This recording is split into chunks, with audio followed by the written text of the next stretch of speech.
victory and the agony of defeat.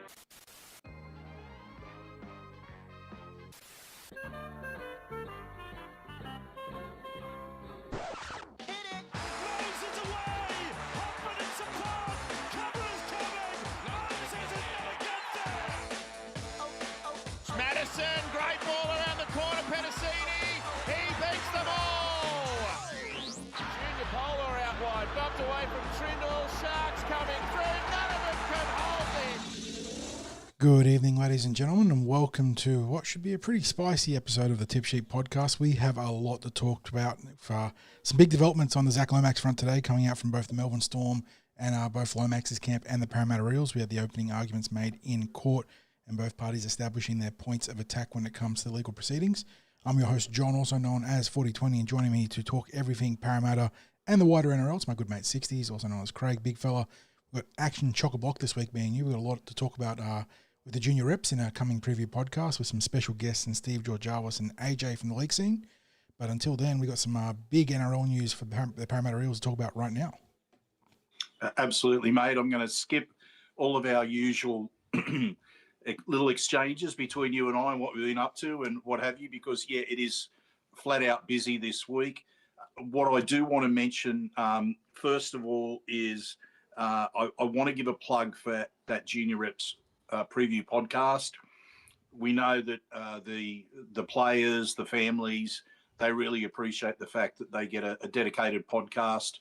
So we'll be recording that over the next day or so and getting that out later in the week. So stand by for that. We know that it is very popular. People love to keep track of what's happening with our juniors, and that's a big part of what we do here at TCT. So keep an eye on that. The other thing too, before we jump into all this latest with the Lomax saga, is a very important Paraleagues mention. Now, Paraleagues is a sponsor of the Cumberland Throw, as is Star Partners Real Estate, Auburn, Narellan and Parramatta, and we really appreciate their support. But, John, we're not just sponsored by Paraleagues. You and I are proud members of Parramatta Leagues Club and have been for a long time. For me, it's basically since I was 18 years old. Psst, I'm about to turn 65. So that'll give you an idea of how long I've been a member of Parramatta Leagues Club for. When we went through the battle for constitutional change, there were so many meetings that we had to attend because we needed to get 75% of voting members to agree to the constitutional change. And that was a challenge for a while because certain people kept stacking the meeting with just enough to stop that 75% getting through. Eventually, after a few years, we finally got it through. But it was not without its efforts and a lot of annoyance, but we got it through.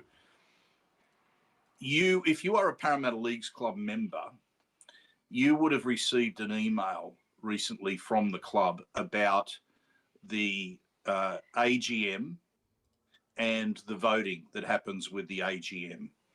And you can vote electronically, you can vote postal. And it's very, very easy to do that. You don't have to turn up on the day of the AGM to vote in person. And that is one of the things that there's a proposal about. There are certain members, and they're listed on the Parramatta Leagues Club site now, so you can see who the members are who want to roll this back. They want to take away the right for you to be able to vote electronically or to vote postal. So for those people who would find it very tough to get to the club in person to vote on the designated day or days, it would be taking away your accessibility to voting. The other thing too is it affects people who don't necessarily live in the Parramatta catchment area. No. There are Parramatta Leagues Club members who live in the bush. Country, interstate. Who live, interstate, even overseas. I was about to say overseas too, yeah. We have some expat PLC members. Now, those people, they have just as much right to be able to vote. especially as much right as people who it's been revealed on the Eels, on the Parramatta Leagues Club website, that only a very small percentage of those who are proposing these changes have actually visited the club in the last 12 months. So these are people who are club members who don't come and visit the club, which is even more frustrating in that regard. Doesn't mean they're less members, less valuable as members, but it's just, well, why, if you're not a person that uses the club, why do you want to take away the very things that took the club forward recently? Another thing that they're proposing is to,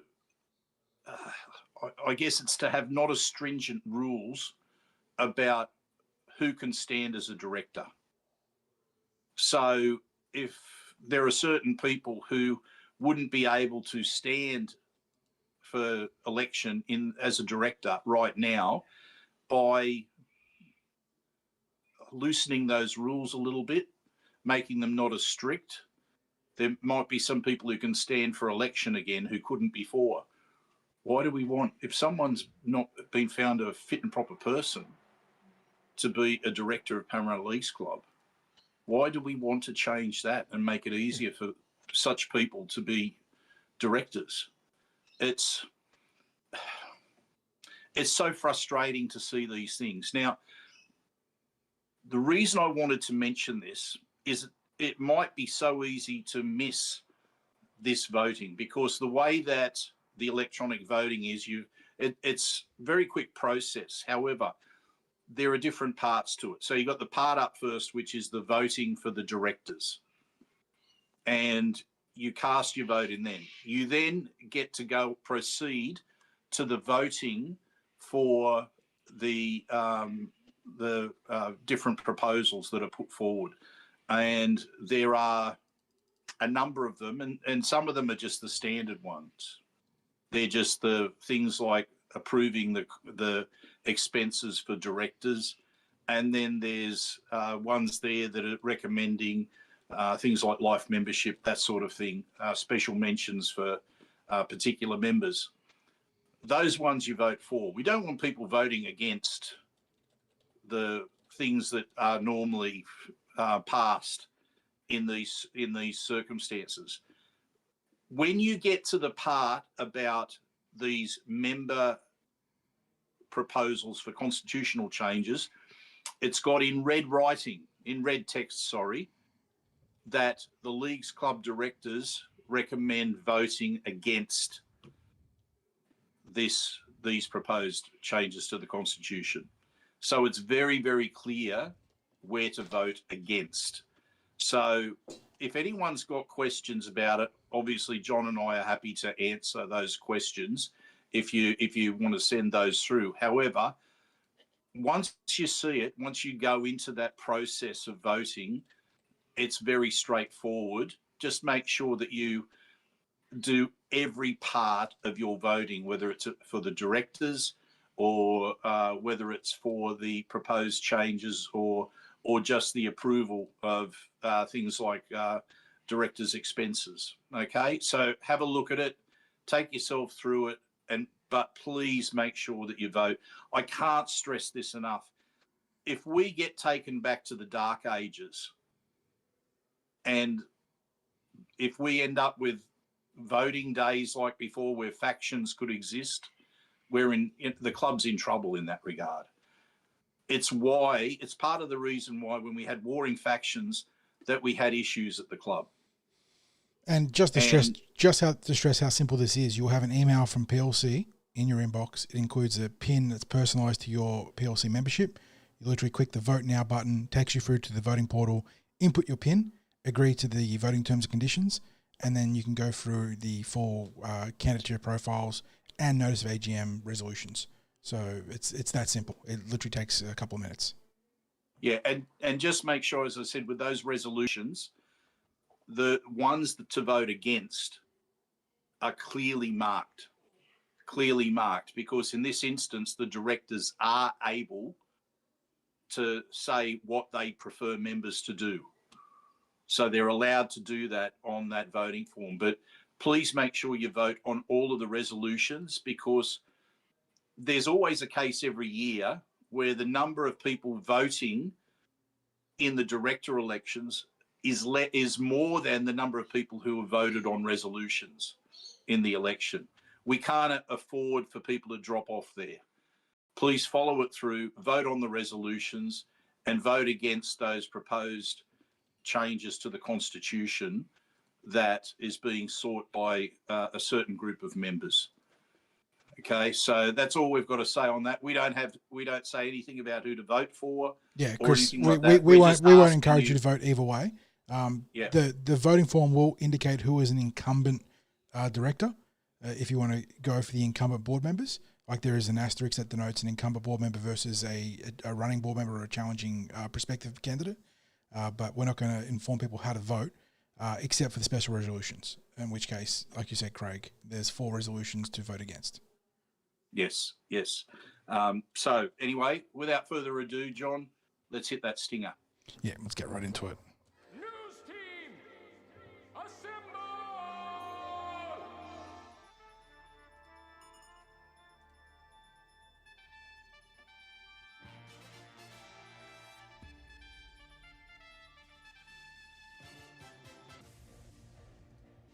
John,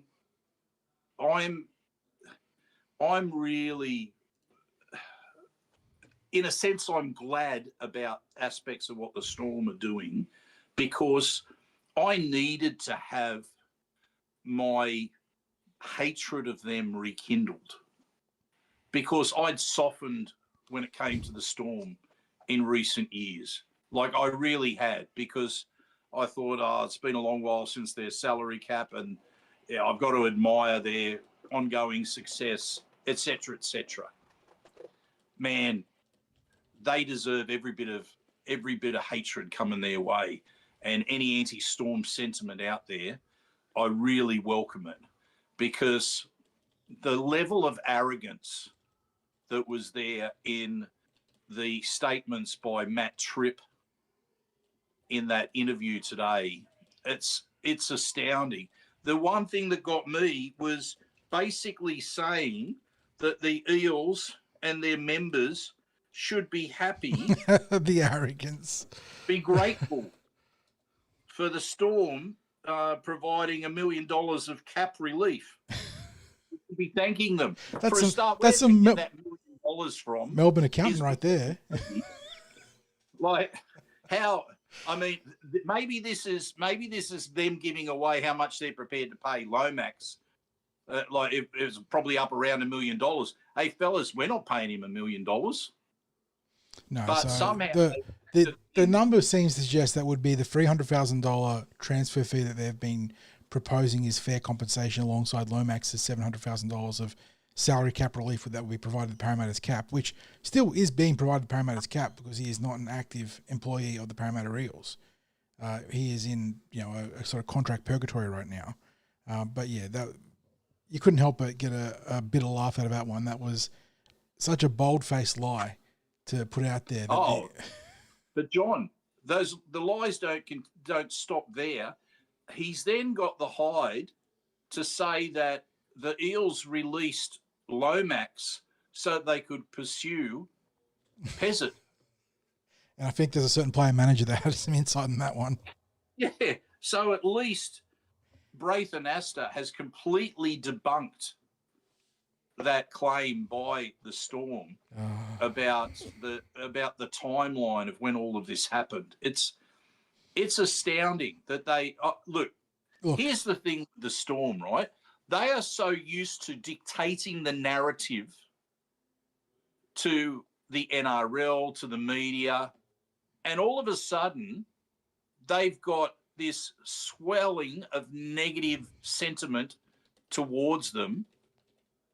The narrative isn't going their way. They're now almost at desperation stakes with that. To come out with the sort of statements that have been made today that are just full of falsehoods, and that should give people an idea about what has been transpiring all this time, because Arthur Moses is then presented to the court in it's like a preliminary process. Not a hearing, but like you said, some sort of process. I'm not sure if there's any solicitors or lawyers in chat that can clarify exactly what sort of a hearing it was, but yeah, Arthur is presented Parramatta's initial case, as you'll say. Yeah, and this is all via the Proshenk's article this afternoon, Adrian Pashenko, and that there is from the subpoenaed evidence that they've found that Lomax had signed for R360 while contracted with Parramatta. Now, hello PVL. 10-year ban? How's that fit in with your 10-year bans? Yeah. How's that fit in with your 10-year bans? We've talked about that before, and obviously you want Zack Lomax in the game. Hey, mate, Zack Lomax didn't want to be part of the game when R360 looked like a going concern. He only wants back in now because the landscape has changed. He's trying to use the changed landscape to his advantage and cry poor mouth with it. He wasn't crying poor mouth in signing with R360. He's looking at the pot of gold at the end of the rainbow and thinking, okay, this is for me. And you know what? No, I got no problems with that. If he wants to chase the money, it's a short career. And if he negotiates a release from Parramatta on the basis that he's going to that game and he knows the bans that are facing him by the rugby league, good luck to him. But, mate, you can't have the landscape change and it's got nothing to do with the Eels and then cry poor and start saying that the Eels are being unfair to you. Mate, the Eels were helping you out. The Eels didn't stand in your way. The only thing they've done is safeguarded themselves against competitors by having some say in where you go and the form of compensation that comes their way for that if you sign with an NRL club within the time of your contract at the Eels. That's all that's happened there. So, and then it also looks, according to this article by Adrian Pashenko, that he'd agreed to a contract with the Storm prior to the Storm. There was a Storm contract in the NRL signings portal, if I read it correctly, before the Eels had even been approached. So that actually instigated an official procedural response to the contract before contacting the Eels. So yeah, there's a bit to wade through here. It's I've got some thoughts on this too, mate, which, you know, sort of not trying to get too emotional about it, trying to look more analytically. The entire Matt Tripp Herald Sun article, that my read on that was he knew the subpoenaed email was going to come out today or some in the coming days, tried to get ahead of the damage, tried to control the narrative and try to present it with a Melbourne Storm twist. Obviously, with our lens, it looks farcical. I like to think that a lot of the general or the neutral fans have sort of responded in kind. I know that on Reddit at least, there's been a strong pushback against Melbourne in that stance there. You know, the audacity to claim that the world now sees Zack as a guy who deliberately walked out on Parramatta of bad intentions. A quote from Tripp. The reality is he was unreliably informed that R360 was going ahead. When he asked for a release, he genuinely had no intention of joining anything other than R360. Lomax has walked out on 2 contracts. Like, he is in the context of being a good, I don't want to say teammate, because I'm sure there are a lot of players that still like Zack because that's a separate matter. But in the context of being a good footballer, honouring your contracts, he is terrible. He is a bad person. He's walked out on 2 contracts. One that was first year into 4. And yeah, that was like the first thing I got there. The second thing, you know, again, I like the club's response there. There's been some you know, simple but effective language used by Jim Sarantinos, who I think has enhanced his reputation throughout this saga thus far. I think he's done quite a good job there. But the other thing too that I really want to, I'm going to really hang my coat in this one, man. I'm really going to like double down, is this reflects really poorly on Peter V'landys and the game's administration because this isn't a Parramatta thing. This is a code thing. Whenever the valve gets pulled back like this and people get to look into the real ugly underbelly of the game with all the player managerial stuff, all the clubs trying to pull shenanigans, it's just terrible for the code in general. Like, no one wants to see into the seedy underbelly of the game. And I know we can talk about cleaning it up all we want. The reality is that it exists. Player managers do their bullshit, clubs do their bullshit, players do their bullshit. It's just how it works. We've pulled back the veil now. The curtain's being pulled wide back, and everyone's getting a look into how, all the the dodgy dealings that go on and how ugly it gets. And no one's coming out ahead here. And Volandis and company had a chance to actually broker a fair deal at one point. They had a chance to broker a reasonable deal for a player that was giving up 3 years of contract control to the Parramatta Eels, wanted to come back to the code after whatever his other solution 5360 fell through. And they could have helped push for that player trade and stop this going to a point where the curtain's been pulled back. And instead now we've got Matt Tripp out here trying to get ahead of damage control. You've got Lomax's camp making claims that the Eels are restricting trade, whereas there's been an article coming out right now saying that the Wallabies would say, yes, Zack Lomax can come play a World Cup for us. So he's got options. Yeah. He's got options. And the Eels are coming out here saying they're subpoenaing emails and they're finding clear evidence of tampering, which it's a shit look for the game. And all I'm saying is that this could have been avoided. The Volandis could have stepped in, the NRL could have stepped in and said, like, this is a bit of a rogue situation. This is a bit of a first time incident, really. Like, we never really had a player being given a conditional release looking to come back in after something's fallen through in a mystical, rebel set up rugby program. And they could have brokered a deal. They could have, whether it was Jack Howarth, I don't know what the basis of the deal would have been, Craig, but they could have, it could have been Jack Howarth plus a flag prospect. It could have been another player plus a flag prospect. It could have been Xavier Coates, whoever it was. Whatever the player for player swap could have been, the NRL could have gotten ahead of all this and prevented that veil and that curtain being ripped wide open. And it's just going to get uglier from here for not just the Eels, not just the Storm, not just Lomax, but the code in general.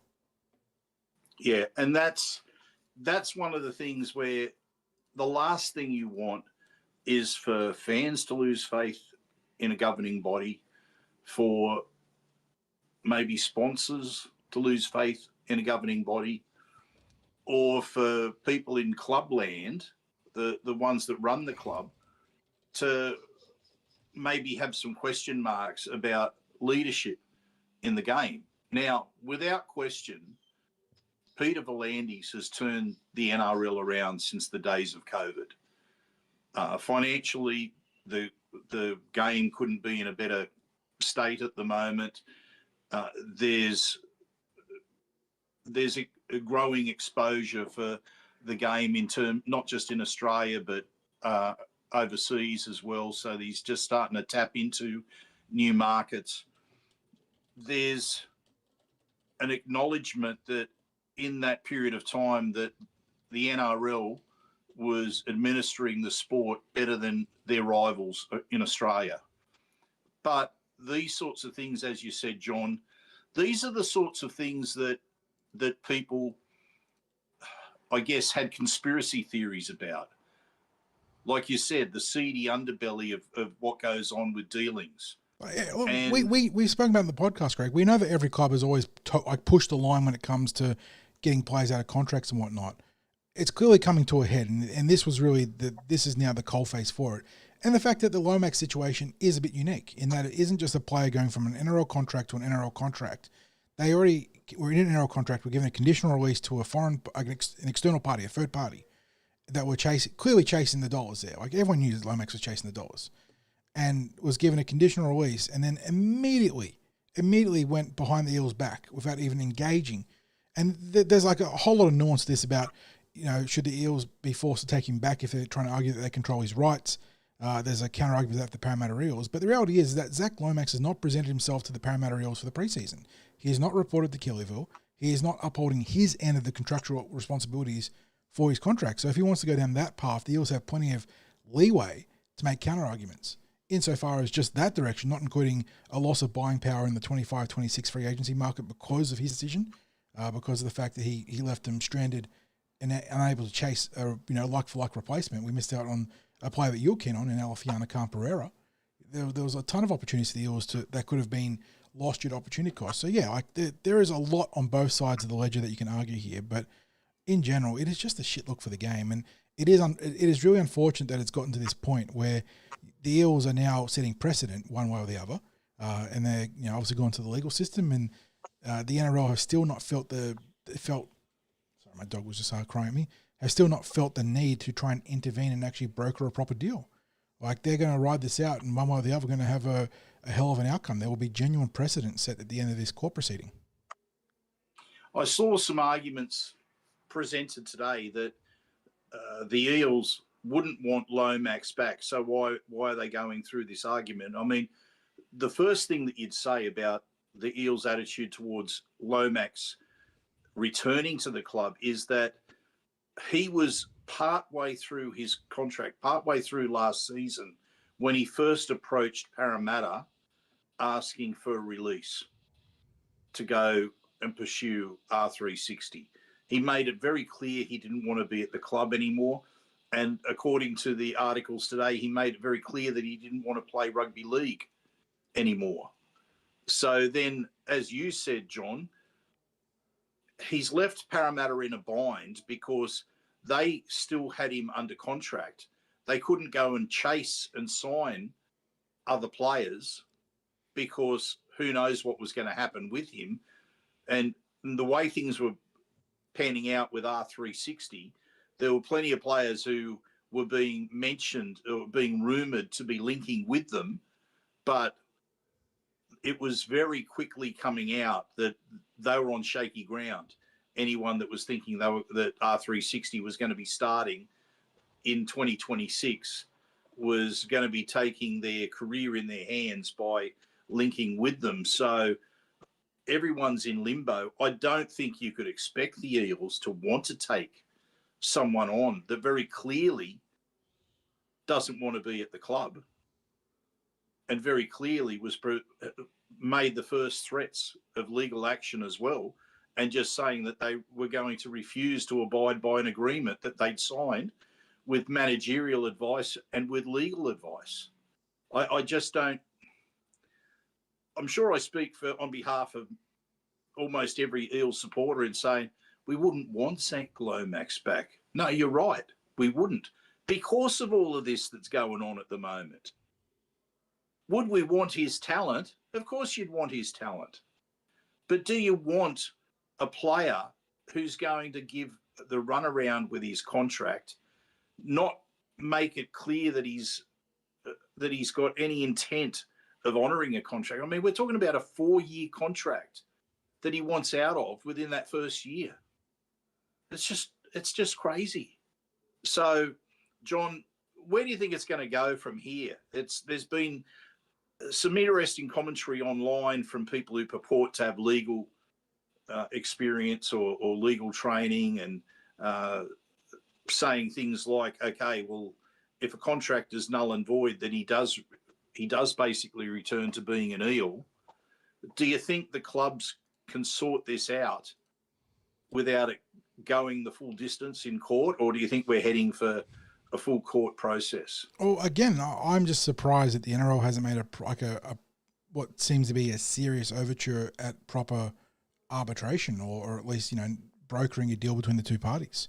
Because, yeah, we are well and truly into legal proceedings now. And like you said, there's been a range of opinions online. Some people that are arguing in Melbourne's case, some people arguing in Parramatta's case. We've mentioned some of the things we've seen in the past, like the fact that with a no-compete clause, you can't restrict someone earning under roughly $165,000, $170,000 Australian, which Lomax would not be privy to. He'd be well above that pay bracket, obviously, at the $700,000 contract that he had with the Parramatta Eels and the market value he would attract for the Melbourne Storm. So there's going to be, legal grounds on both sides. I mean, that's why you pay lawyers the big money to argue the sort of minutiae between all those different degrees, don't you? And, I mean, from what I can see, Arvin Moses has presented a pretty solid initial case of the Parramatta Eels. And it looks like the subpoenaed email is going to be pretty strong for Parramatta, at least in the context of the NRL structure in terms of anti-tampering. So we have to wait and see if that's going to yield any sort of punishment or fallout on the NRL side of things. Legally, though, I don't know. I would argue it's a crapshoot. It depends on the judge you get, on the precedent that you can argue for. There wouldn't be much precedent, but what you could find at least tangentially in terms of precedent for restraint of trade or no-compete clauses. So I'd very much have to wait and see when we get to another degree of the legal proceedings before making a call. But I don't think we're ill-prepared here. It looks like Moses has put together a pretty solid case.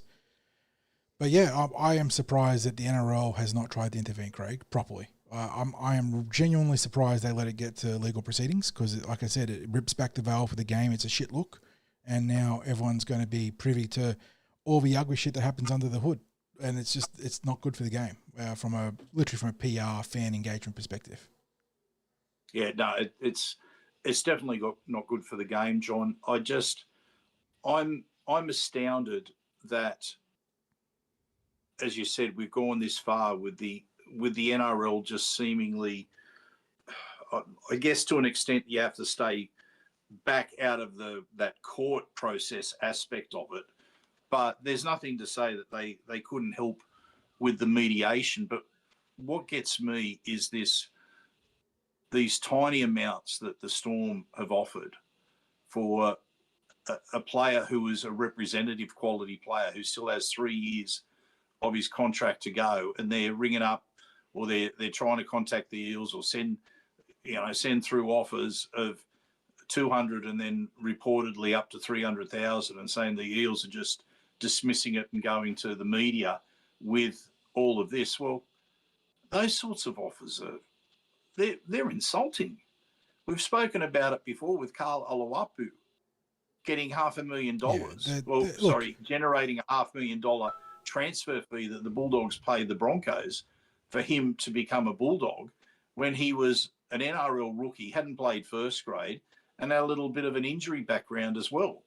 Talented player, but you compare that to Lomax's resume and you go, how would an Origin, an international player who's on 700,000 and 3 years to go on his contract, how would you think that just taking him now for 200 or even 300,000 cash is in any way a decent offer, that's a reasonable offer that's being made, especially when that money can't be used for the football program? Yeah, and that's where that fallacious $1 million cap space argument literally stemmed from, was a $300,000 transfer fee, which in no way can be used for your actual salary cap. Like, you can spend it on peripheral football operational expenses, but that's not going to win you a premiership, as opposed to getting a $300,000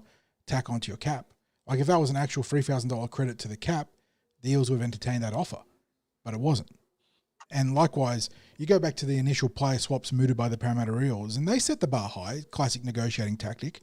Xavier Coates, Stefano Utoikamanu. Like, Melbourne weren't going to part with those two players. Then they threw in Jack Howarth, which I thought was a far more reasonable option. I think Howarth is a notch below Zack Lomax relative to their careers.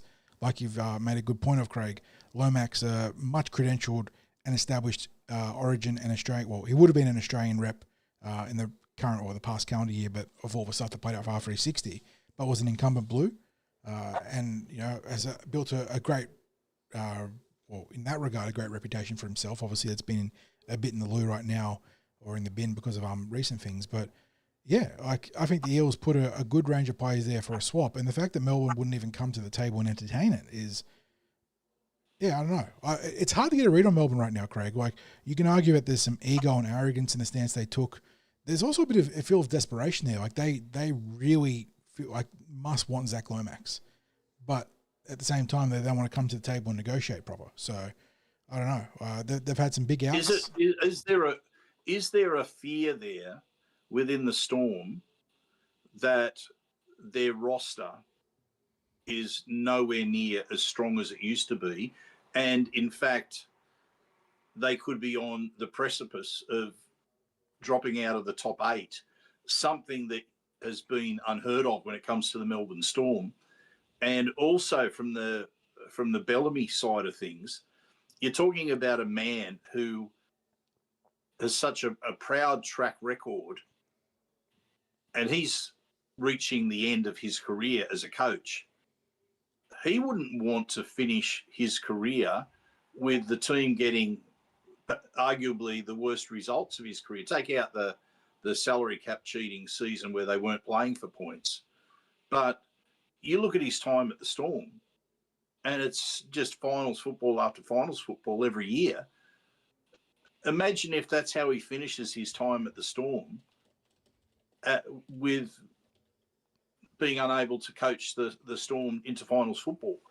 There's a legacy there that doesn't get destroyed but it just has the sort of full stop on it that you wouldn't want as such a successful coach. Yeah, So like I said, that's why I think there's fear there, John. there is I think there's genuine fear. Trying to get a read between the ego and pride and arrogance on the one hand, and then, like you said, we sort of talk about desperation and concern about the roster going backwards, because they have lost Ryan Pappenhausen, they have lost Nelson and Sofa Solomona. Now, Sofa Solomona wasn't the biggest loss in the context of their most recent season. He was mostly out of a team with injuries, and there was some talk about off-field clashing with the club hierarchy and whatnot, maybe keeping him out of NRL selection earlier in the season, that was. But Pappenhausen's a huge loss. Like, yeah, he was a bit brittle for him and had some terrible luck of injuries, but he was a difference maker at fullback for them. They've got young Suafaa-Longo there, but I don't think they've got a whole deal of confidence in his staying power, maybe, like his ability to stay on the field and his ability to do some of what Ryan Pappenhausen did. Nick Meaney's a fantastic Swiss Army knife, but he's off. Like, he's there for 2026, but he's gone after that. So they've got some genuine continuity issues in the back line, both in the present and in the near future. So you can definitely make a case for some genuine desperation in trying to get Zack Lomax on board. And then there's a whole other can of worms of Zack Lomax staying at Melbourne, like given his recent track record and the exposed form he has there. And if R360 does get off the ground, was it 2028 they were targeting again? I can't keep up with R360, but if they do get up off the ground in the next couple of years, would he see out another contract in Melbourne? Who knows? But yeah, like I said, it is very hard to get a read on Melbourne right now, because there is an undertone of desperation here that they probably wouldn't have had in prior player negotiations. So definitely something to consider there. There is a lot to play out here, Craig. Like I said, initial, I don't know if you want to call opening arguments or the preamble, whatever sort of a prejudicial process they're in right now. But yeah, fascinating arguments on both sides. The Supreme chat. There's been some strong feelings about Melbourne. Some strong feelings about Lomax. Some people, I think I saw Scott arguing that the Eels would have struggled to make a signing regardless of the Lomax situation on exposed form. We've been pipped to a couple of signings recently, obviously. But yeah, look, the general consensus is the Eels, at least morally, in a position of strength here. Now, legally, that could be a different issue. We have to wait and see how the two sides argue their respective contentions. But it is nice to have the rugby league community almost to a T behind the Parramatta Eels here. Like I said, every club, and I mean every club, has done some dodgy dealings when it comes to breaking contracts and trying to get players or ship players in the past.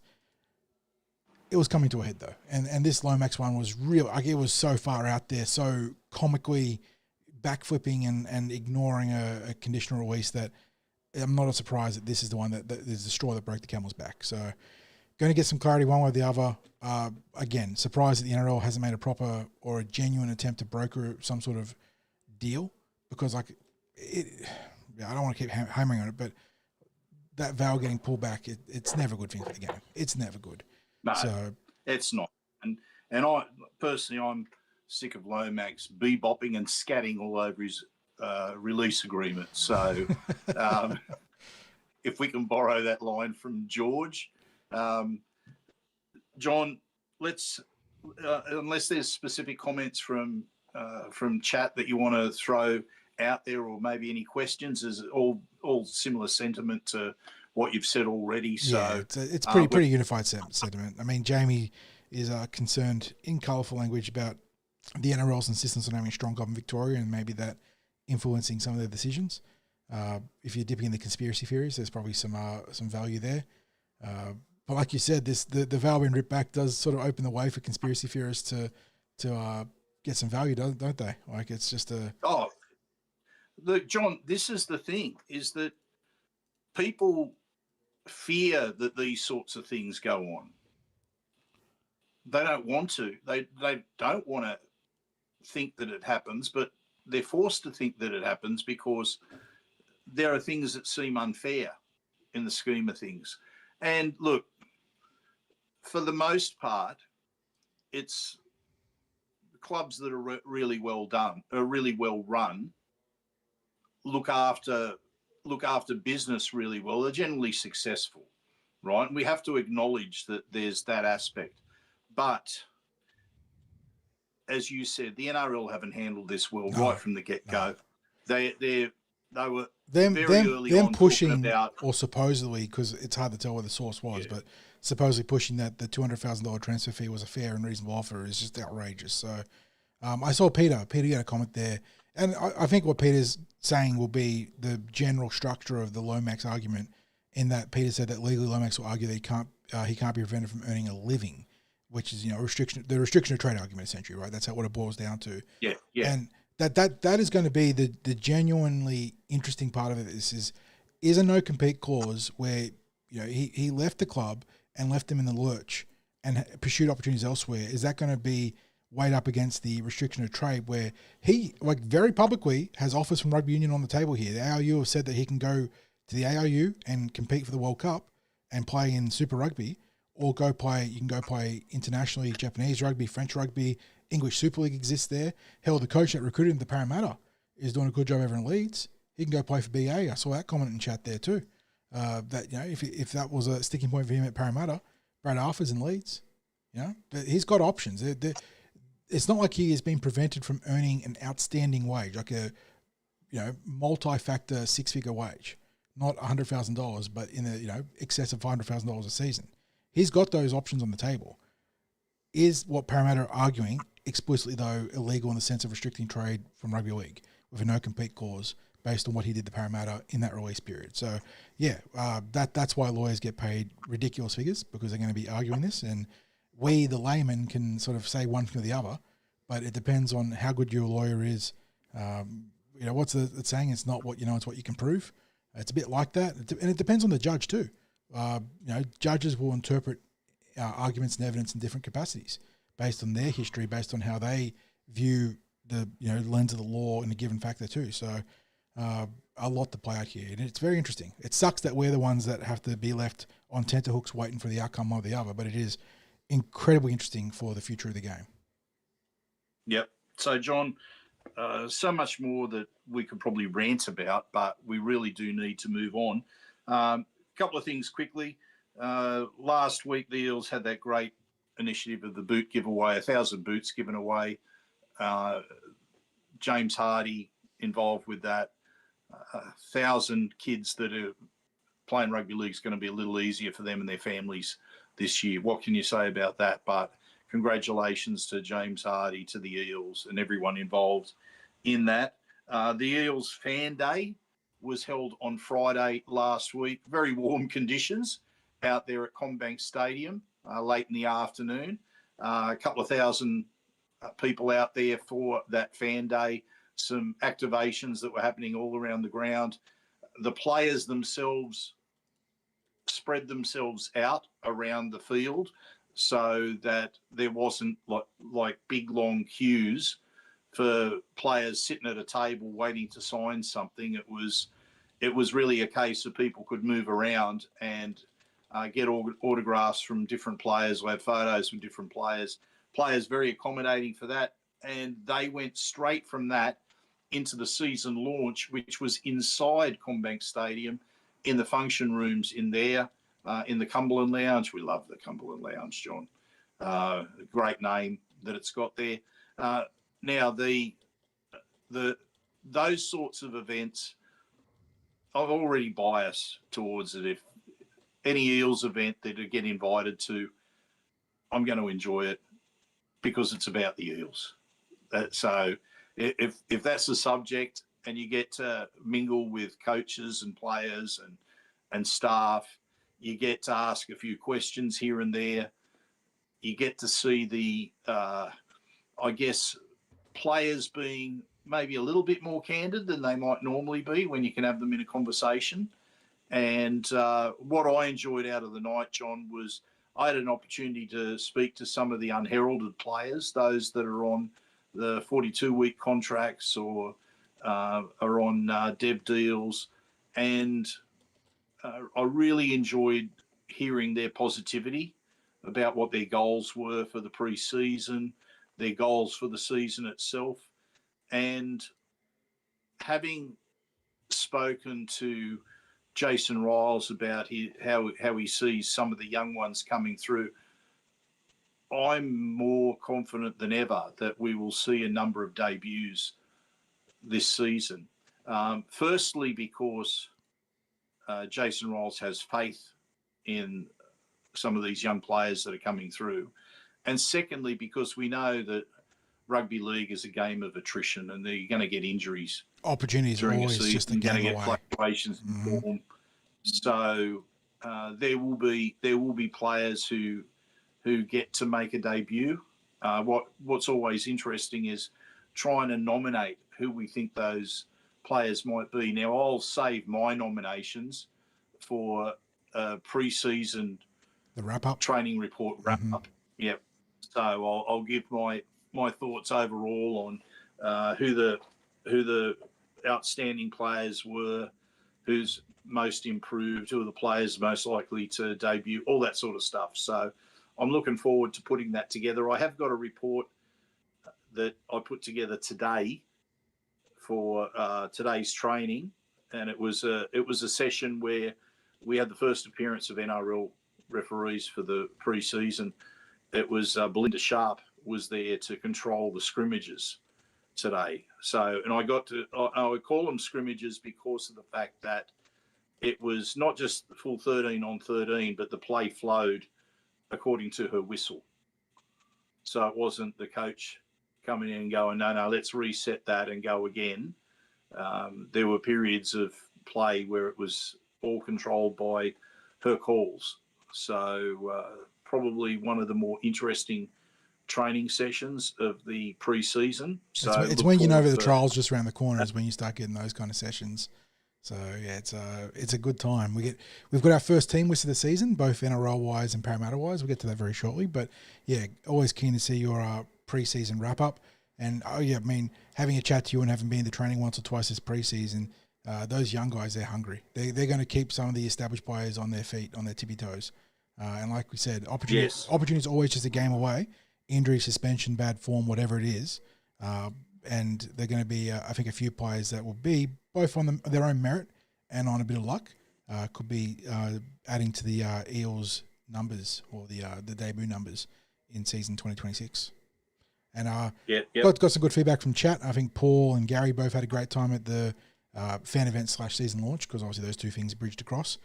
So I don't know if you caught up with Phil on the night, Craig, but he had a good time there, which is great.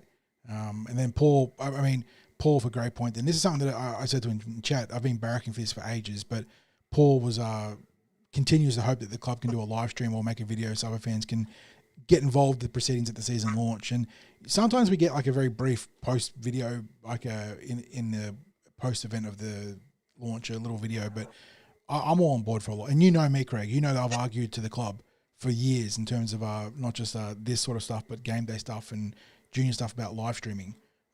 I do think that it'd be great for fans, even if it's a Para Plus. Like you have to be a member, like a Para Plus thing.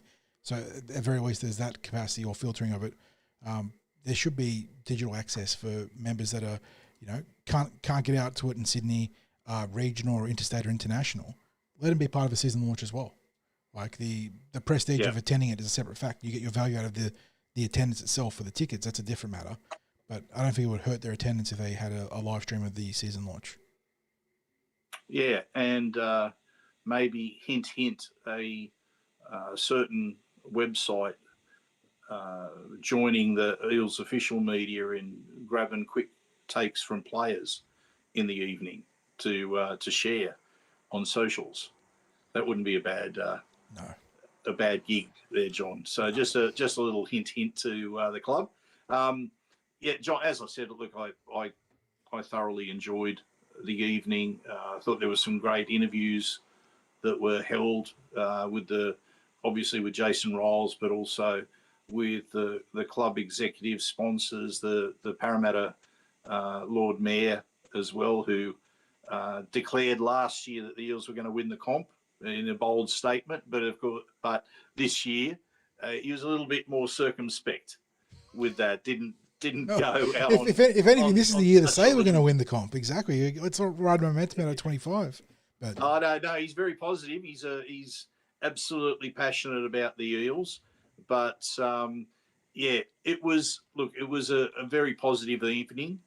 We did catch up with a number of our listeners, so it's I always appreciate it when I get people that come up and say good day and are asking about the podcast or just simply saying how much they enjoy it and to keep it up. So thank you to everyone who did that on the night. It's always very humbling for John and I when we have people come up and introduce themselves, or even people that we know that come up and just keep reminding us that this podcast is something that they look forward to on a weekly basis or on a 4 times a week basis, as the case may be, that we'll soon be heading into, John.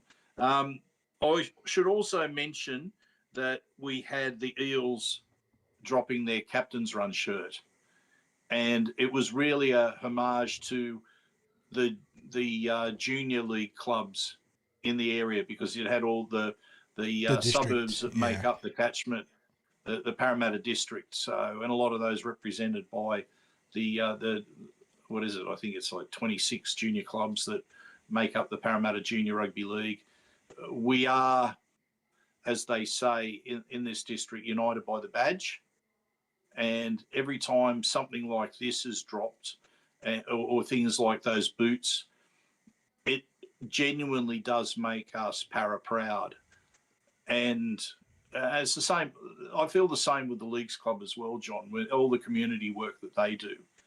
You're just proud to be a member of the club, and it's all part of the Para group, and it's all being proud of being a member, whether it be of the Eels Football Club, the Leagues Club, or both, whatever it may be, being Para proud. I think it's going to be a season where it really means something, and that constant, what the players, the coaches, the executive constantly talk about is the badge, and that wearing that badge means something to the players because it means so much to the fans as well, that they're representing the Parramatta Eels, the club with such a history, and also the region as well.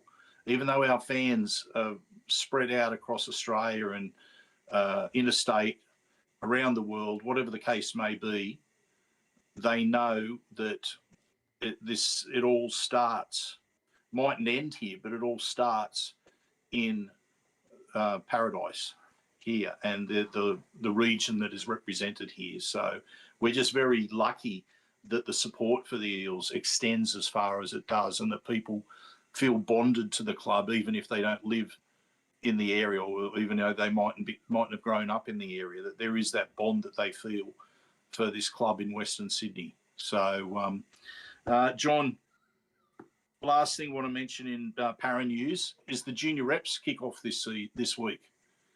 We've got the 4 grades taking on West Tigers and West Magpies out of Camden, down at Camden. Camden Valley Way. It's a fair trip out that way. So, thankfully, for those that can't make it out there, you do have Bar TV and TCT. So there are multiple avenues to watch and follow the game, and we will be covering all 4 grades. Also, again, a plug for that big podcast coming this week with both Steve Georgallis and AJ, featuring as a monster preview for not just the round 1 action, but the season in general for all 4 grades. So I don't know if you want to quickly... And we should mention, as John, also just want to quickly mention in that regard, that we will be doing a dedicated Junior Reps podcast every week. It'll be pre-recorded, won't go out live. We'll record it probably on a Thursday morning, typically, or just basically when we do get that chance to record our preview of the games, of all 4 games of Junior Reps.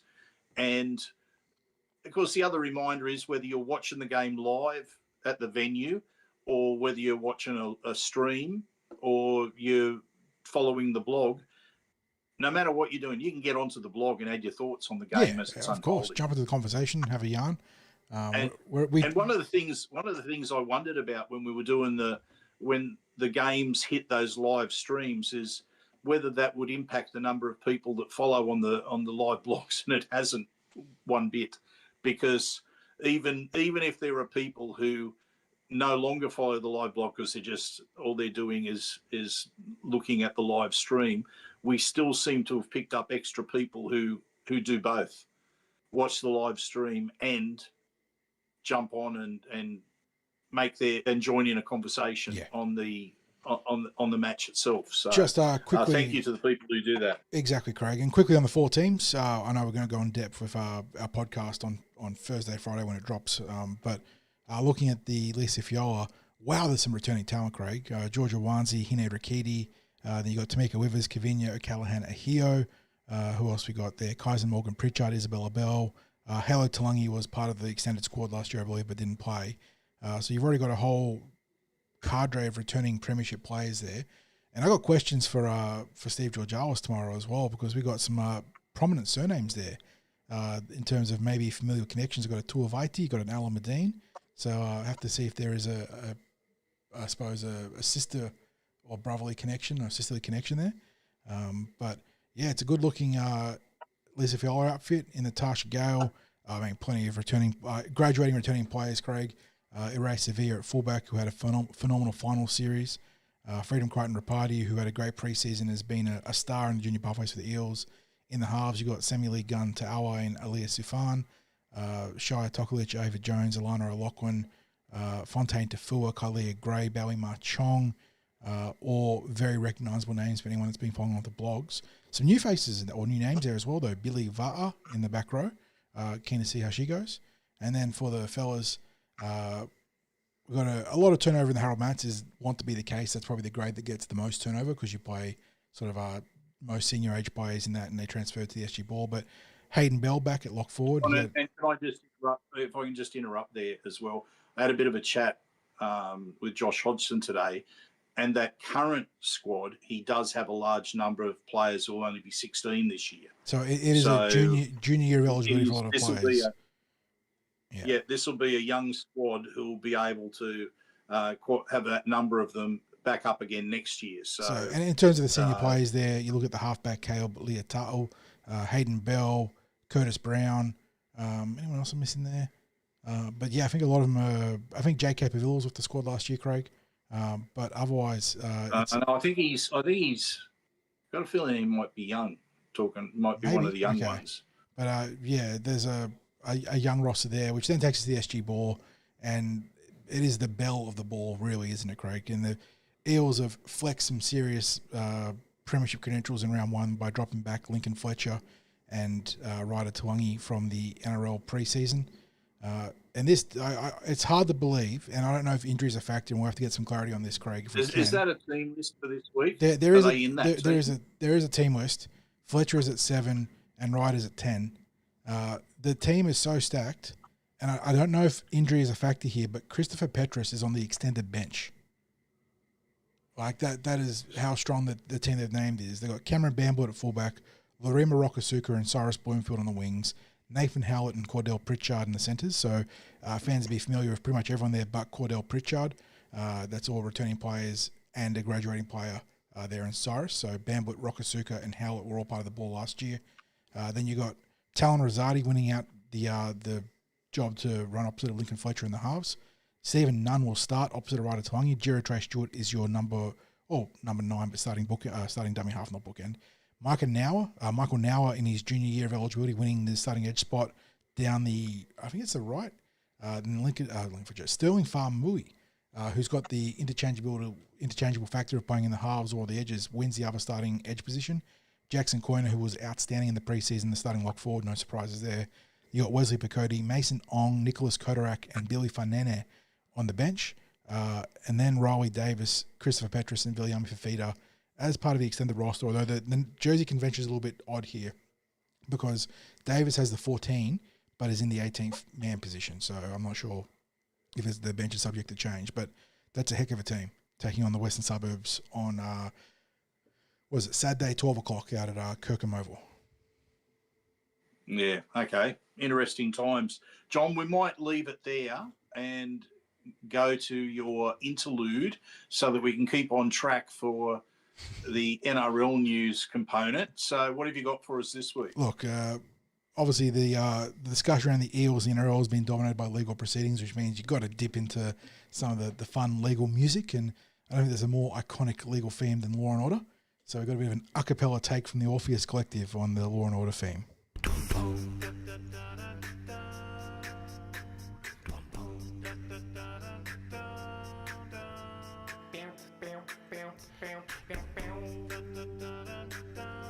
Who doesn't love a cappella TV intro songs?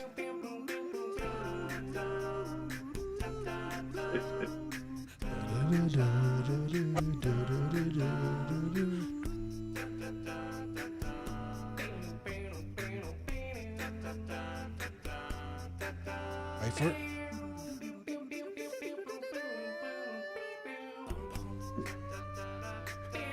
Someone had the vocal range at the end there. Maybe a little bit of squeeze. Oh, you got to have the at the end. Yeah. John, I was just thinking about all that legal stuff that's going on, and Matt Tripp with his comments today, and it reminded me of that. It's a clip that's gone around with the young Warriors. Yeah, I saw your email too late to the clipping, but yeah, we were talking about the clip you were talking about the other day.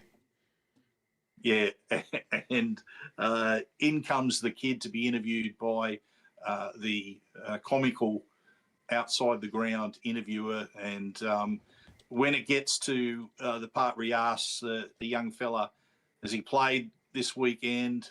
Yeah, today, yesterday, no. When you play next weekend, who you play against? I don't know. And he's like, so it doesn't matter. You just hit it up straight. And the kid's like, yeah. And he goes, well, say it to the camera, like whoever we're playing, run it up straight. And the kid's like, sure. And he goes, come on, run it up straight. And he goes, nah, I don't talk shit. And he goes, why not? It's the best thing. He goes, I might get the hiding. Now, I think at the moment, Matt Tripp and the Storm are getting the hiding.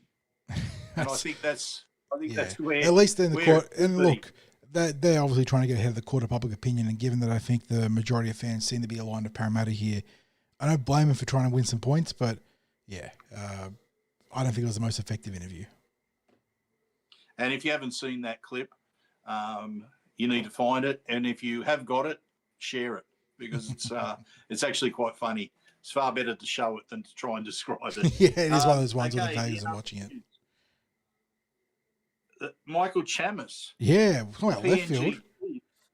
General manager of football. Now, like, I would imagine a journo being in the running for like head of comms or something like that for a new club. Media manager, head of communications. Football, like, look, I mean, maybe he's got some experience in running a football club that we weren't familiar with. But how does rugby league journalism, how does it lend itself to actually managing the football side of it? It's a great question, isn't it? And look, Chammas, I don't know how long has he been a journalist. He's been around for a while now.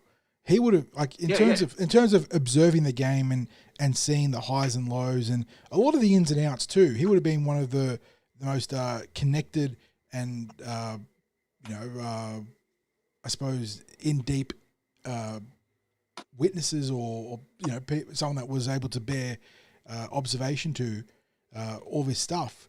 But it's one thing to look at something from the outside in and cover it and report on it and generate press out of it, to being on the other side of it, being on the internals, looking, again, behind the veil, under the hood, in the nitty-gritty. And I don't know, it's not to say he couldn't be a competent and even outstanding NRL operator, but he doesn't come with any of the prior knowledge and experience that comes with, and again, going back to our talks with Joey Grimer, with Mark O'Neill, with other parts of the Parramatta apparatus, about how big a club is. And this, what we see as fans and as media and as pundits on the outside, we see the 30 players that play in the NRL, well, 17 players that play in the NRL, but the 30 players eligible to play in the NRL on a weekly basis.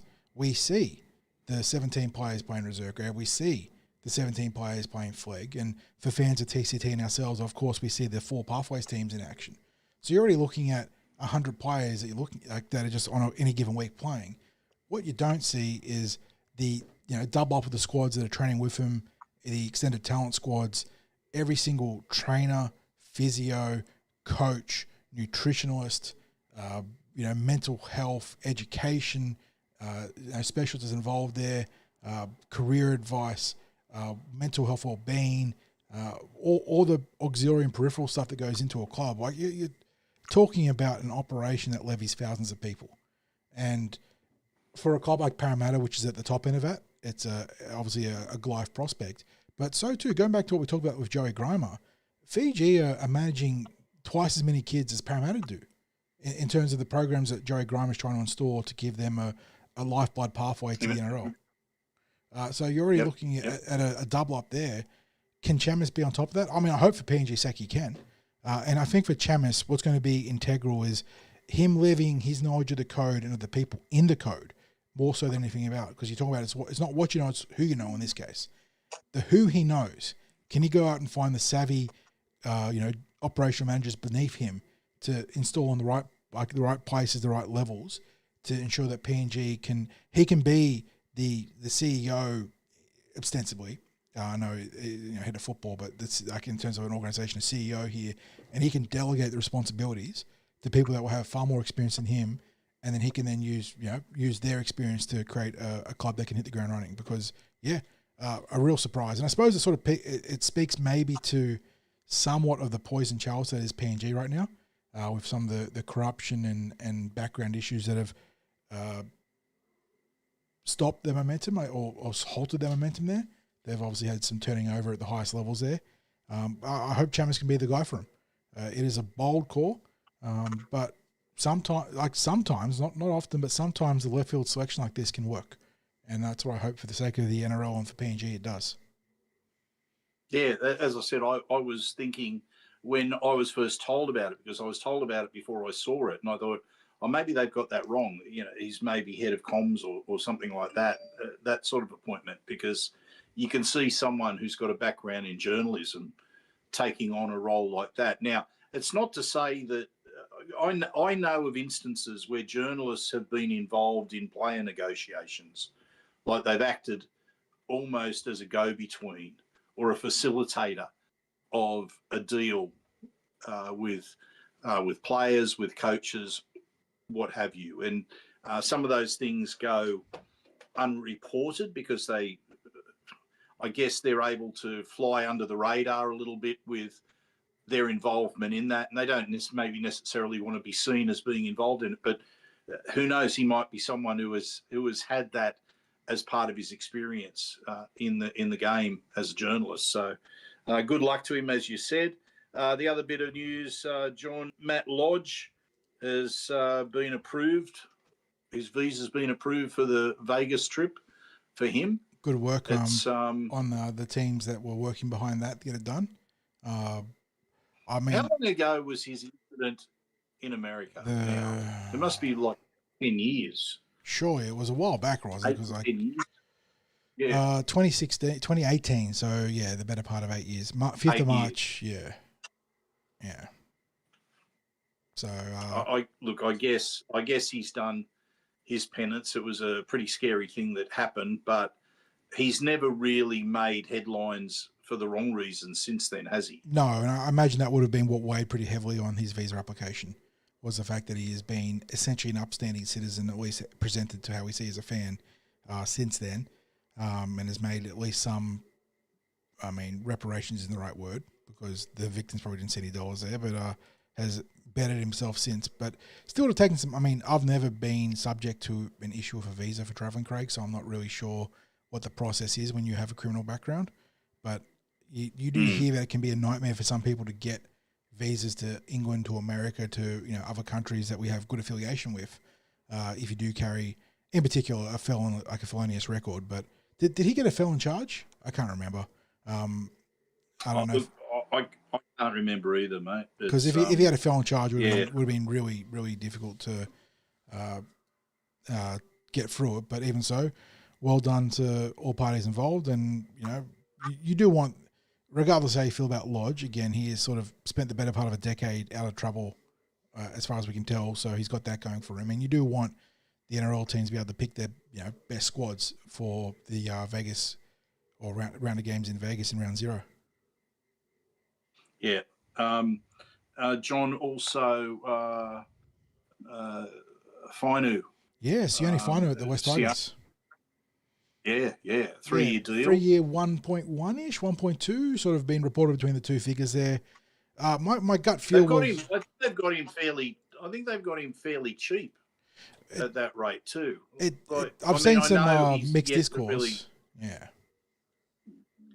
because that's the total of the 3-year deal, isn't it? So it was he's like a 350 to 400 per. Again, depending on which media source you took there. So if you're willing to be generous and talk it down to 1.1, you're looking at that sort of 340, 50-ish mark. And my gut feeling was slight overs. Sione was the least heralded of the three Fainu brothers. Well, it's four, but one just got out of jail. But the three Fainu brothers that are at the West Tigers between Latu, the half, Samuela, who was the more dynamic forward, and then Sione, who was more of a conventional prop forward. A lot of West Tigers fans like the deal, though. And I will defer somewhat to them. I know that we always like to butt heads of West Tigers fans, but they're pretty happy with the deal. Like I said, my gut feel was slight overs, but the cap is set to expand, and it's not like even if you're trying to spin it negatively, it's not a terrible deal. It's not like oh my God, it's going to cripple your cap.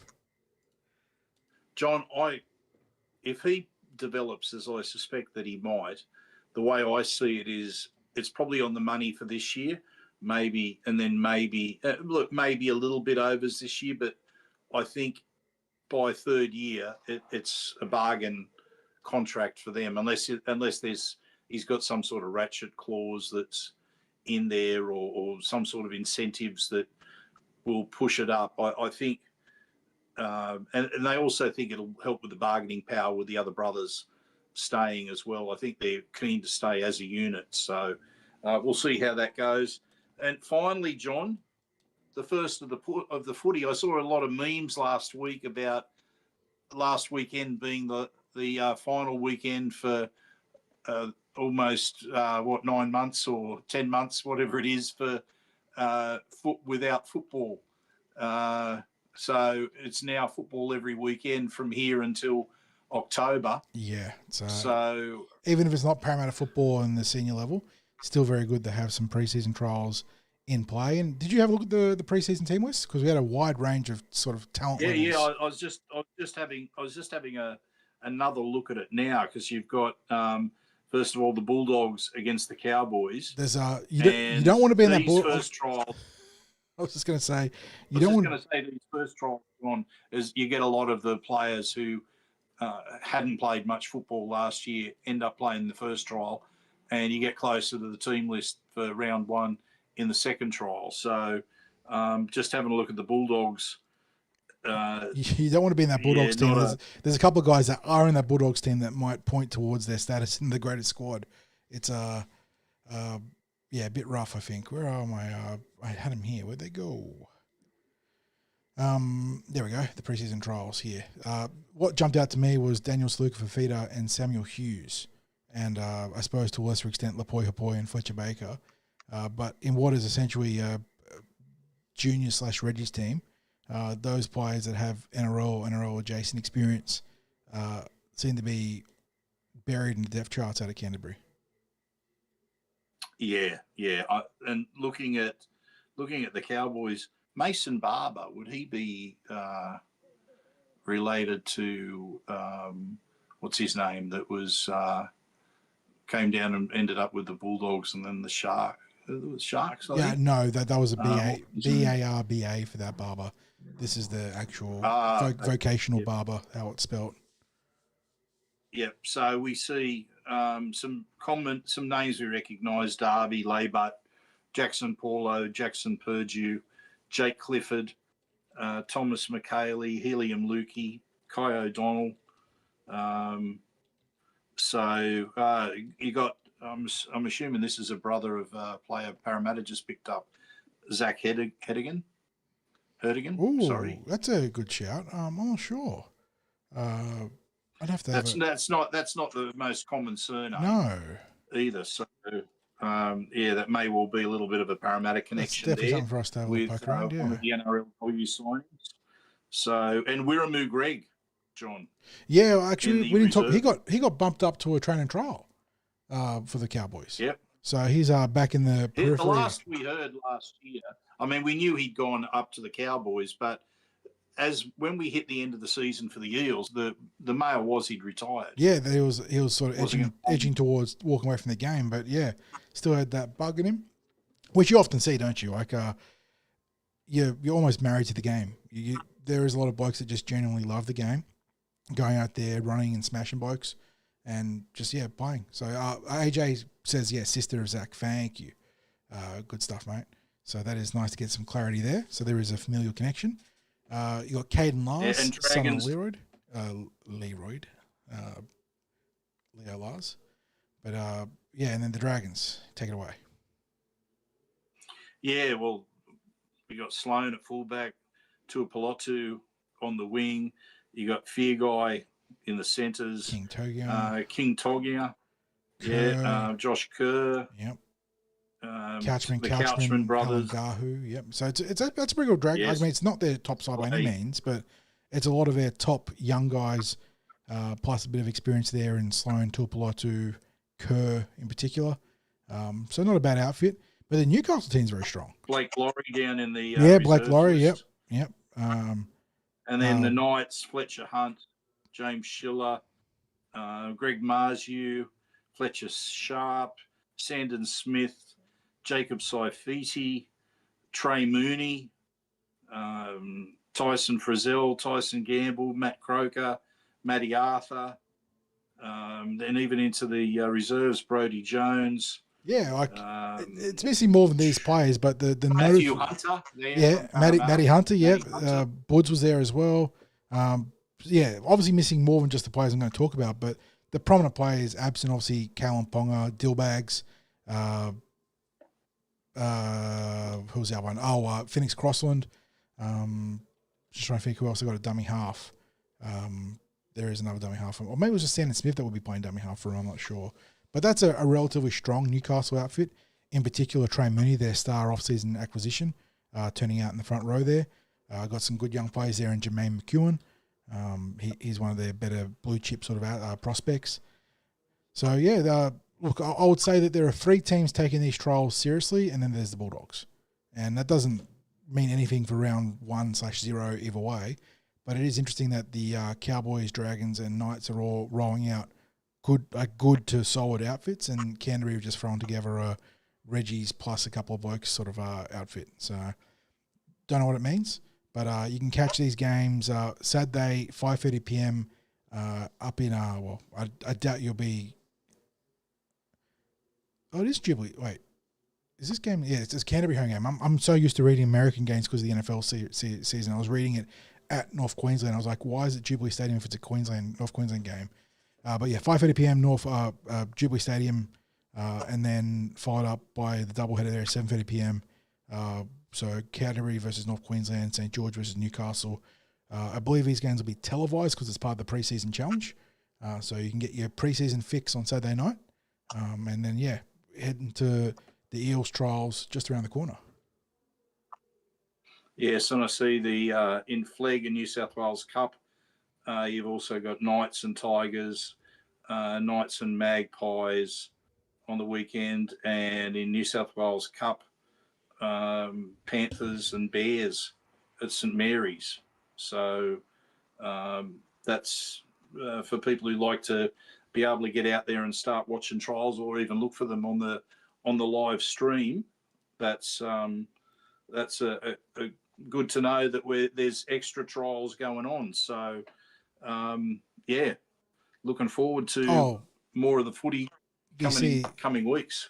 The other Melbourne drama, I don't know if you caught this one during the week, they've lost a legend to the Broncos. Cameron Smith has joined the Broncos as part of their sort of leadership and coaching group. Yeah. So he's I think he's set up in Queensland these days anyway, so not a surprise.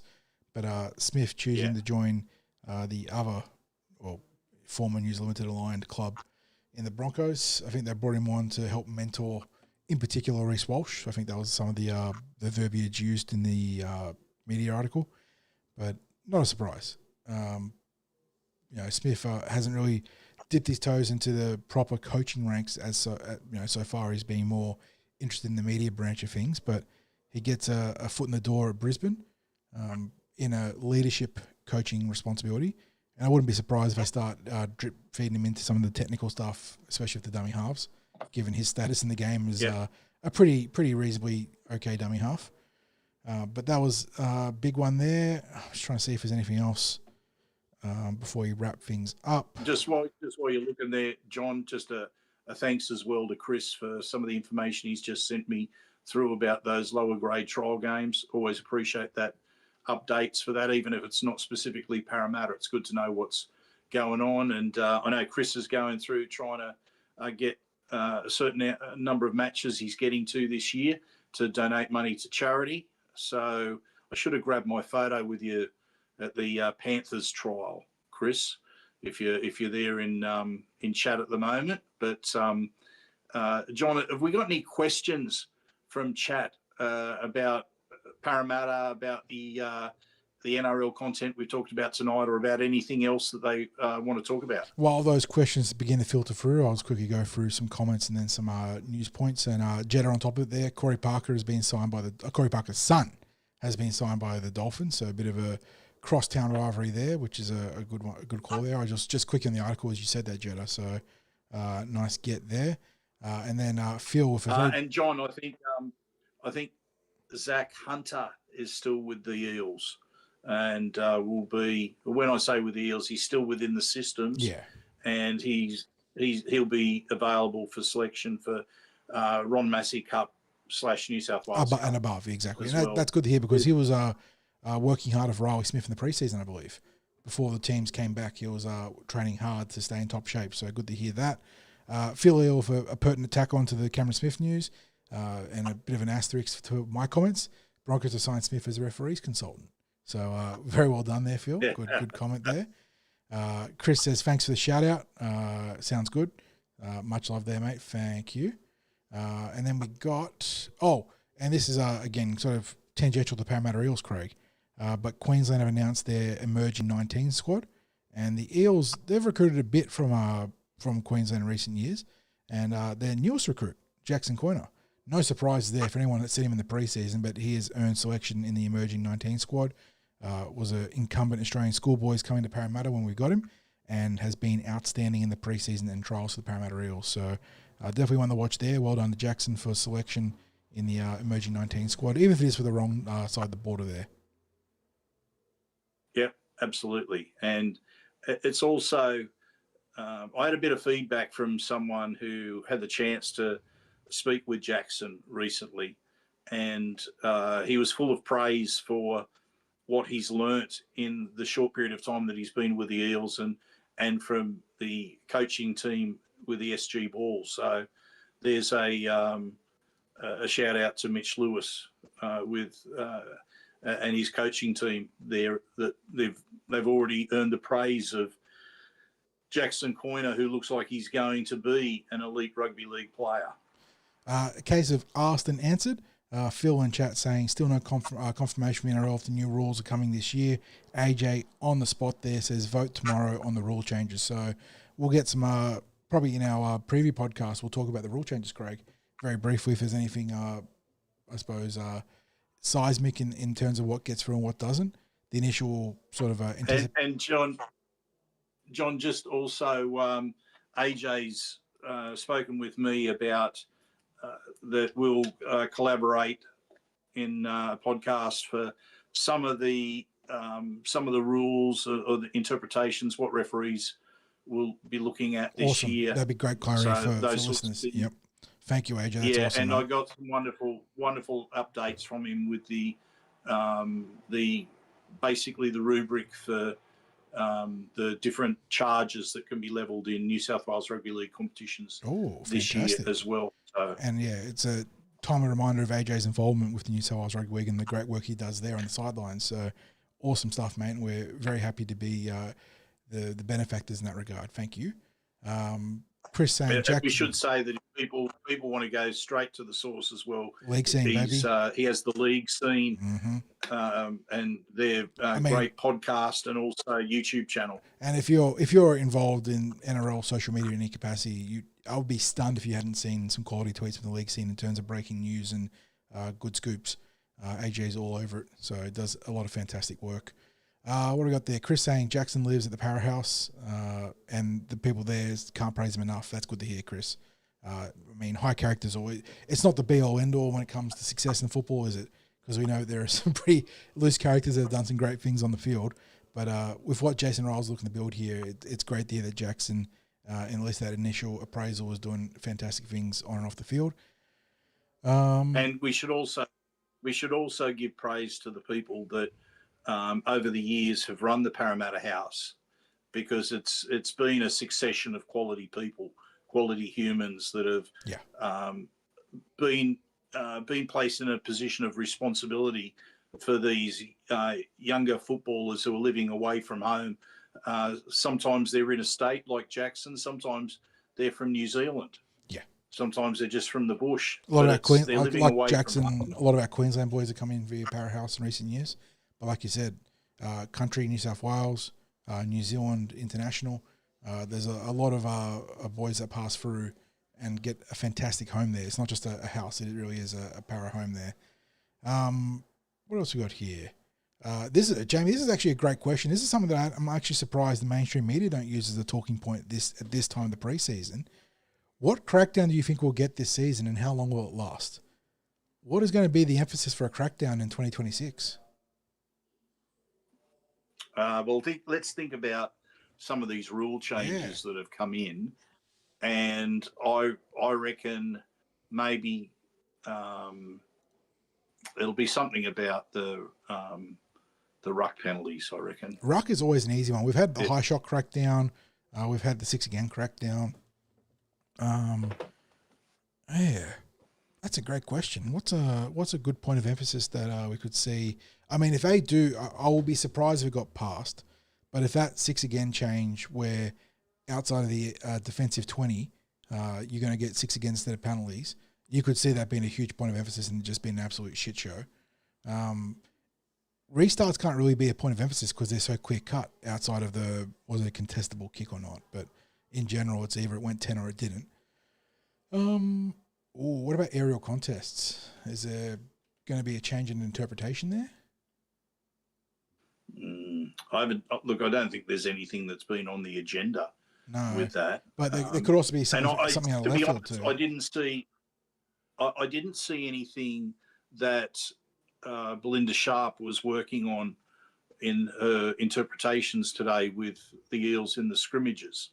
So sometimes we can get a bit of an idea with the referees that come in to do that officiating for training. And I should mention that NRL referees are made available to all clubs.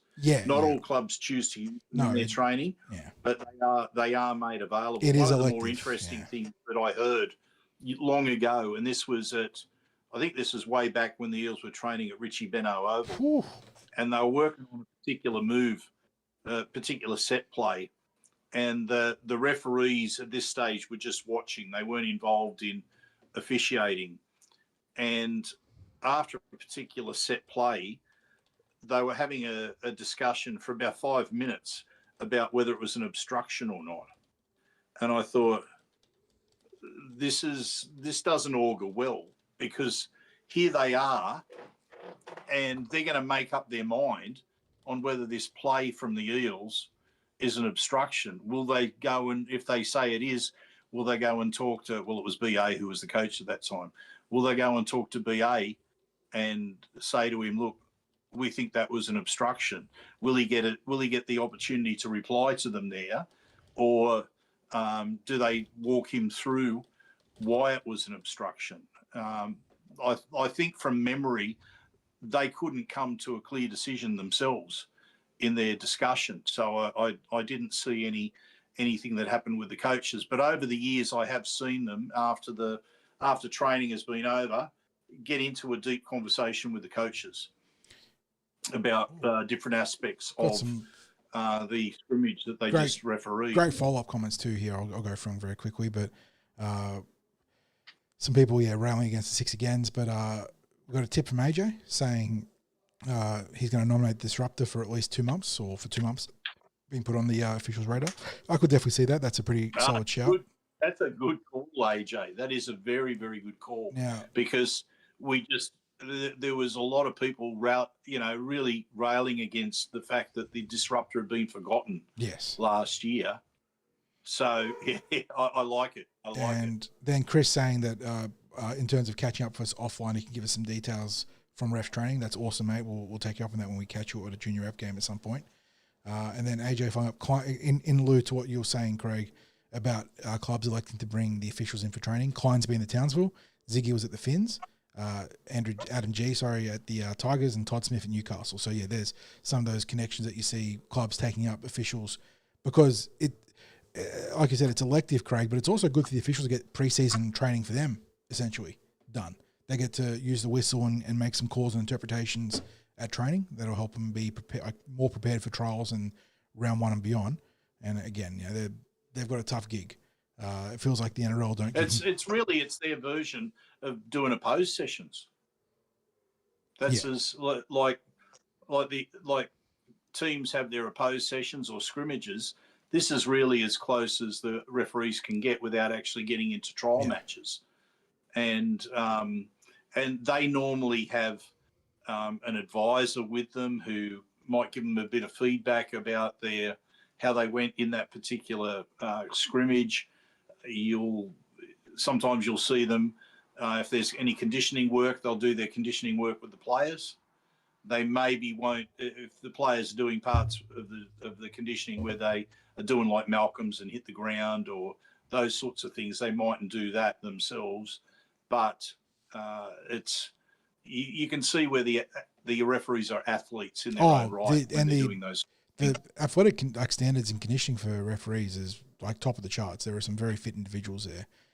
Michael, for a very salient point, now that Lomax is gone, watch them crack down on running kick chases off the ball.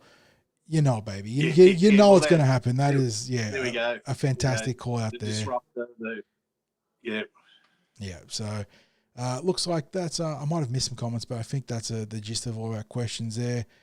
Guys, we've got a monster junior reps preview podcast and season preview podcast coming. Like I mentioned before, Steve Georgallis will be a special guest on the show, as well as AJ, who's been in chat, League Scene Pod there, one of the best sources for rugby league, not just NRL, but right down through the juniors going around. So if you're not following already, you're missing out. Get on League Scene on pretty much every major social platform and YouTube. They've got a podcast. They do incredible work on socials. And AJ will be on the next show, so stay tuned for that one. And yeah, I think it's as good a place as possible to wrap it up, Craig. I'm still riding the buzz of my Seahawks getting through to the Super Bowl. That's going to be on Monday for me, so I've got a huge game on Monday to watch. But yeah, we've got a busy week otherwise. I have to put the Seahawks. I shouldn't organise any podcast interviews on Monday for you, mate. Yes. Oh, please, just queue up everything on Monday, please. No, but the Seahawks go on the back burner for at least 48 hours because we've got a monster set of days to get through. We've got a project of working in the background with Chris Ricketts that I'm really looking forward to getting out there at some point in the near future. We've got one more recording session to get through, and I think you guys will enjoy that one. It's a bit of a change of pace to our usual content, more laid back, sort of historical yarn, looking at the Eels through the eras for you, Craig. And I'm really looking forward to getting that one out there at some point. And yeah, as always, a thanks to everyone that turned up in chat and everyone that listens in post, whether it's on YouTube, iTunes, SoundCloud, Spotify, and everything beyond. And on that note, I'll let you take it away for the rest of the goodbyes, mate. Well, mate, the other thing I'll say is we have got something special we're working on for round one against the Storm. And now it's just getting even juicier, isn't it? We've got some really exciting stuff we're looking forward to announce for the first couple of rounds. So stay tuned on that front. Yeah. And we're very happy. And also we're looking at organising membership to the Cumberland Throw. It'll be sort of a level Patreon in a way, but we want to call it membership, and we're not going to put our current stuff behind a paywall. We're looking at creating some extra content that we will make available for people who decide that they will become TCT members. And in becoming TCT members, you're actually helping us in a big way because John and I want to dedicate more time to the Cumberland Throw this year. And really the only way that we can do it, because we've been bringing you free content now for 10 years, is if we can get people who to become members, and that will help us to start getting even more serious with the content that we produce for you. So stand by for news that we have with that coming your way. John, again, thank you to our sponsors, Start Partners Real Estate, Auburn, Narellan, and Parramatta, and of course the home of the Eels, Parramatta Leagues Club. Those two organisations, they help us to get the content out to you. They help us to stay out there in rugby league land. So get behind them as well. Thank you to everyone watching live. Thank you to those who are listening to this on delay on our various platforms. Thank you, John. And as I always say, go you mighty Eels.